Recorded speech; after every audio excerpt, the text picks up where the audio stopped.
पुण्यामध्ये चमत्कार घडला जेव्हा एक मुलगा रस्त्याच्या कडेला पडलेल्या एका म्हातारीला मदत करायला गेला, पण त्यानंतर घडलं असं काही की ज्यामुळे संपूर्ण देशात खळबळ उडाली। पुण्यामधून एक अतिशय धक्कादायक घटना समोर येत आहे। एक 90 वर्षाची म्हातारी जी काही दिवसांपासून पुण्याच्या रस्त्यावर दिसू लागली होती। लोक तिला वयस्कर आणि गरीब म्हणून मदत करायचे, कधी खायला द्यायचे तर कधी तिचं ओझं उचलायला मदत करायचे, कधी चक्कर येऊन पडली तर घरी पोचवायला जायचे। पण या म्हातारीचं खरं सत्य जेव्हा बाहेर आलं तेव्हा संपूर्ण महाराष्ट्राला आश्चर्याचा धक्का बसला। शहराच्या गजबजाटात हजारो चेहरे असतात, पण प्रत्येकाची एक कहाणी असते, प्रत्येकाचा एक इतिहास असतो। पण या 90 वर्षाच्या आजींची कहाणी खूप वेगळीच निघाली। त्यांचं असं काय रहस्य होतं की त्यांनी ते लपवलं होतं की ज्यामुळे ते समजल्यावर देश हादरला। चला जाणून घेऊया या 90 वर्षाच्या म्हातारीचं सगळं गुपित। एक वयोवृद्ध महिला, वय 90 वर्ष, पुण्यामध्ये काही दिवसापूर्वीच रस्त्यावरती दिसू लागली होती। ती बऱ्याच वेळा पुण्यातील एका भागातील रस्त्यावर नेहमी चक्रा मारायची, कधी भाजीपाला घ्यायला जायची तर कधी किराणाची पिशवी तिच्या हातात असायची।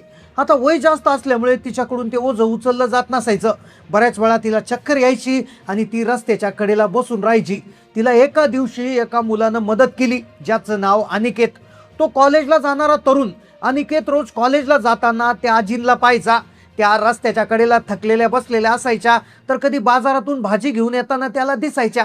त्यांचे ते फाटके तुटके पण स्वच्छ कपडे, चेहऱ्यावर पडलेल्या सुरकुत्या पाहून अनिकेतला त्यांची दया यायची। त्याला वाटायचं या वयात त्या आजींची काळजी घेणारं दुसरं कोणी नसेल। पण म्हणतात ना, जसं दिसतं तसं नसतं, आणि अगदी तेच या वयोवृद्ध महिलेच्या बाबतीत घडणार होतं।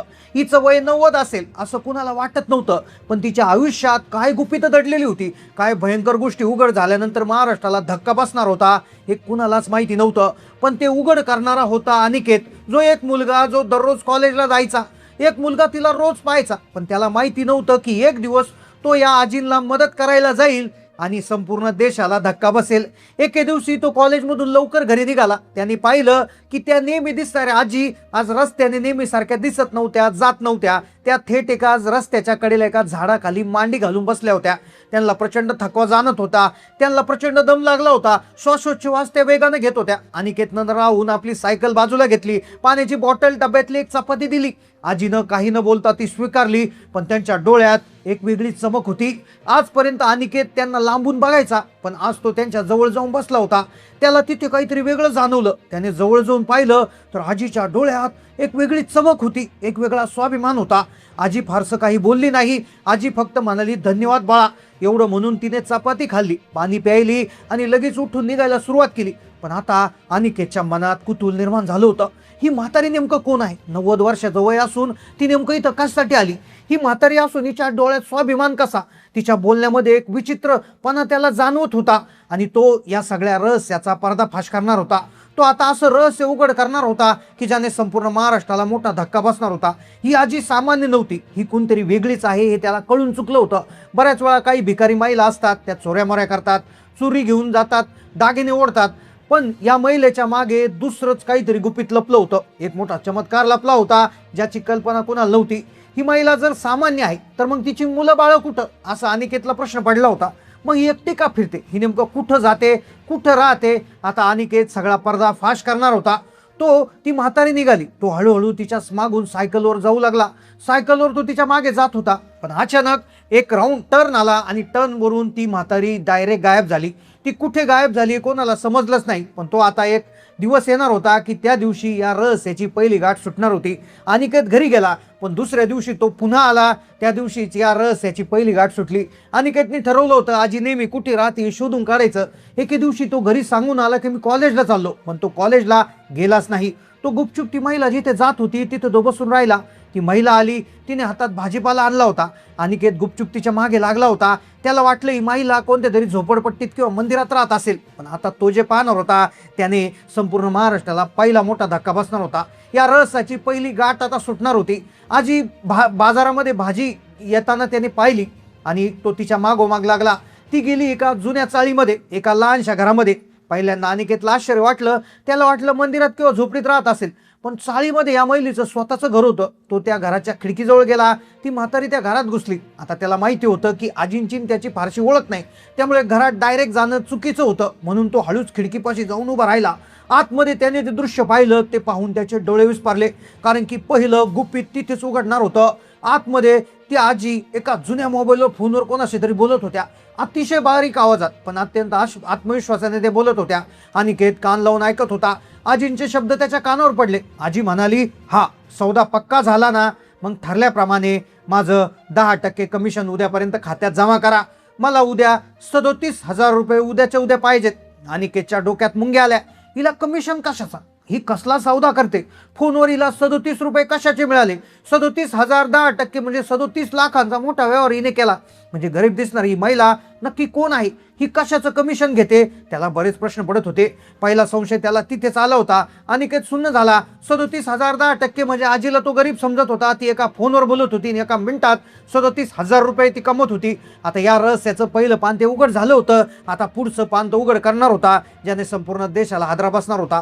हिचं कमिशन कशाचं? कसला सौदा करते ही म्हातारी? 37,000 कुठून मिळतात हा प्रश्न अनिकेतला पडला होता.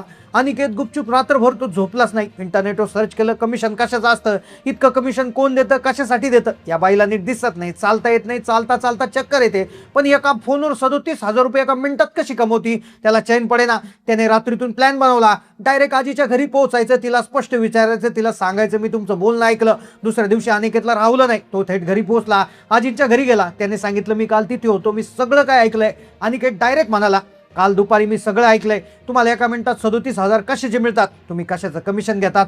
कोणते सौदे करता? काय आहे यामागचं खरं सत्य? आता त्याला वाटलं आजी आपल्यावर चिडेल. आपलं तसं अजिबात काही नाही असं आजी सांगेल, पण आजी म्हणेल की मी पोलिसांना फोन करते. पण आजीने अगदी शांतपणे त्याच्याकडे पाहिलं.